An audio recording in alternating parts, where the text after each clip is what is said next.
Hello and welcome to the Eating Disorder Therapist podcast. I'm Harriet Frew, eating disorder therapist, here to support you in overcoming disordered eating and finding peace with food. So today I want to talk about photos and having photos taken and when these are really triggering for poor body image and how to manage this. So let's dive in. Now, a bad photo can plunge you quickly into the deepest, darkest well of despicable body image. An unflattering angle might catch you off guard, maybe with slumped shoulders, unappealing side profiles, or simply awkward energy. Now, I found myself incredibly self-conscious of photographed flaws, perceived flaws, maybe including my big smile, my frizzy hair, my pear-shaped body, my wide hips, my deflated balloon stomach after 3 children, and more. And I've never really embraced photo opportunities with relish and enthusiasm. And I'm the pre-phone era where taking photos wasn't so easy. You had to have a camera and remember to take your camera, and it was a bit more of a thing to do. You couldn't just pick up your phone and snap away. Now, one time in my life I had a bit of a different experience was when I traveled in Australia, and I had a bit of brief respite there where the camera was more of my friend.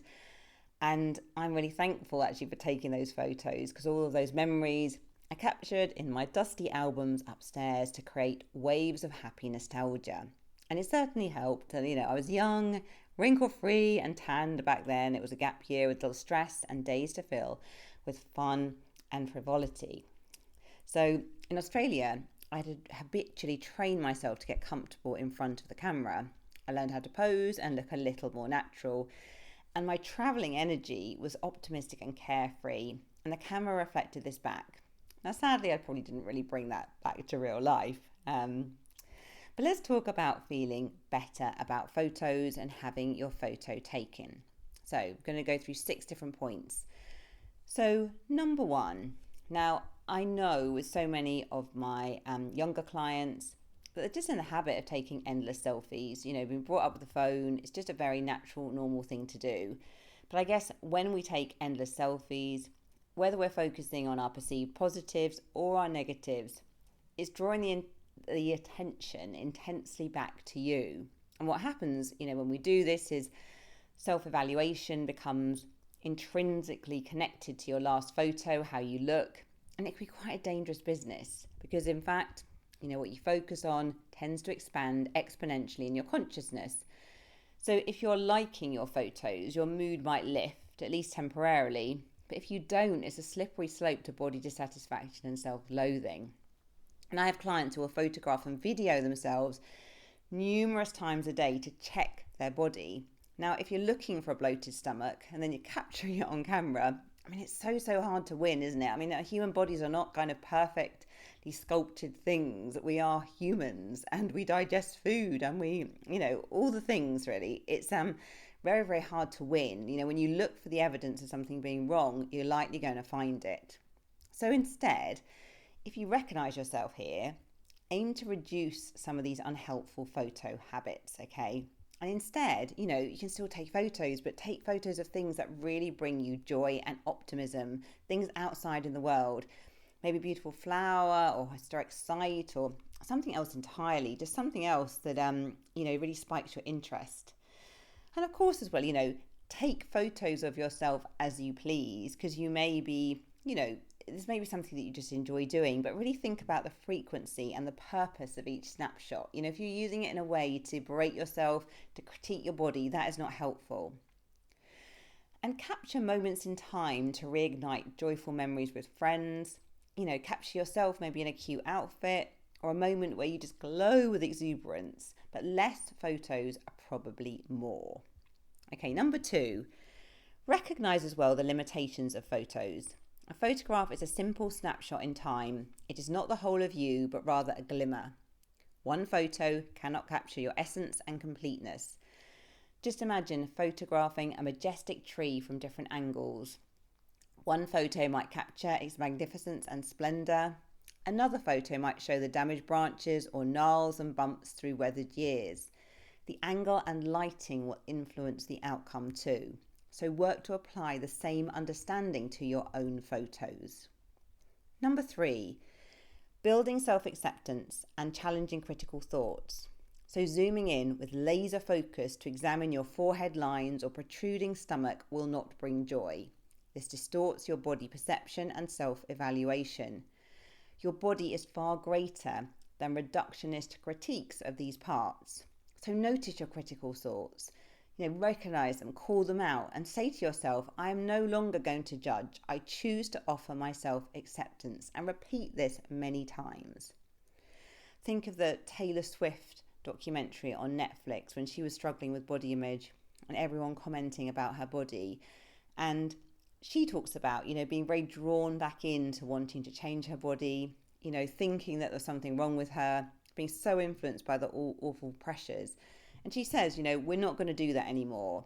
So she created a statement in a way to every time she was drawn back in, she could kind of like remind herself of that empowering statement. We're not going to do that anymore. We're not going to go down that road anymore.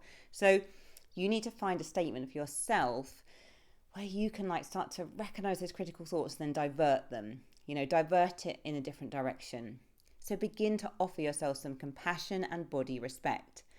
And accept your difficult feelings and journal on them or talk them out. Deeper feelings, negative feelings around body image usually have roots in something deeper. Focus as well on your whole body and be astounded by its complex physiology and remarkability.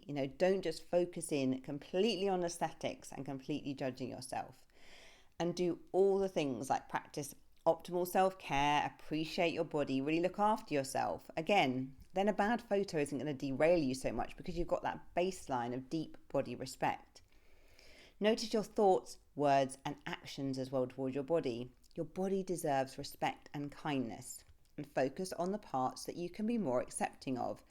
Now, I know for me, for my non-body strengths, I would definitely much rather focus on my empathy and warmth than berate myself for my lack of skills in map reading and mathematics, okay? And with my body these days, I tend to focus much more on my eyes, my curls, my arms, over thighs, hips and stomach. This is very helpful for mental well-being, okay? What we focus on expands. It's really helpful, I think, to strive more for body neutrality, but if you are going to notice things about your body, focus on the bits that you can be more accepting of. Okay, number 4, beware of romanticizing old photos on your phone. So take care not to romanticize old photos. It's easy to scroll back wistfully through rose-tinted glasses as you peruse the thinner and polished version of yourself. Now, the human brain tends to idealize and gloss over imperfections. Be realistic and honest. Many of my clients find that engaging honestly with an old photo image brings back feelings of food preoccupation, irritability, and being distracted from the present moment. Even if their initial evaluation of that photo was like, oh my goodness, the golden days of thin. But in reality, it was far from perfection, even if that initial thought was otherwise. Number 5, consider photo techniques. So ask any model or person who is frequently photographed, and you'll realize that a beautiful photo is a skill to master. So you can learn to feel more comfortable and be less camera shy. You can wear clothes that fit well and emphasize your best features. You can choose colors or patterns that suit you. And you can learn to pose and develop more ease in front of the camera. You can stand tall, relax, and angle your body to create a flattering silhouette. You can stand in a flattering light. Now, these are all things within your control. And if you want to, you can learn to do them if you feel inclined to do so.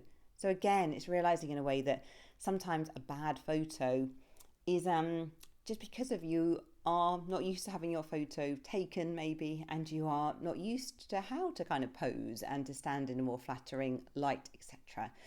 But these are all things that we can learn. Okay, and number 6, just some reframes to leave you with. So it's so helpful to engage as well with the reality of bodies in the world. Get off social media with the ongoing consumption of hundreds of ideal images. Go and sit in your local cafe and people watch whilst noticing the variety of bodies passing you by. Now you'll immediately see that not everyone is filtered thin and beautifully turned out like they are on TikTok and Instagram. You will directly experience the diverse range of bodies of all shapes and sizes. Another reframe. In 10 years' time, you will look back at photos of yourself and wonder why you criticised yourself so much today. Now, it's such a common occurrence for a human to vehemently judge a photo, but then later to wonder why they were so harsh. You've probably done that. So many of my clients talk about this. They kind of say, I look back at a photo of myself when I was 20 and I thought that I looked terrible. Actually, I looked great. What was I saying to myself? And another reframe. Think of the larger picture of life. In the unlikely and devastating situation of losing a limb or becoming severely unwell, your body image would become far less important. And you would probably grieve your current body and wonder why you worried so much. But having said all this, be kind to yourself. The culture praises thinness and perfection. It's no surprise that it's hard to find body acceptance. It's no surprise that you might judge yourself harshly in photos because of all of this. But offer yourself compassion and deep acceptance and take a baby step in this direction today. Okay, thank you so much for listening and for being here. If you're not following me already on Instagram, do seek me out, the Eating Disorder Therapist _. For further support with your relationship with food, do go to the eatingdisordertherapist.co.uk. If you enjoy this podcast, I'll be so grateful if you'd follow, rate and review, as it helps it reach so many more listeners. Thank you so much for listening, and I look forward to sharing another podcast episode with you very soon.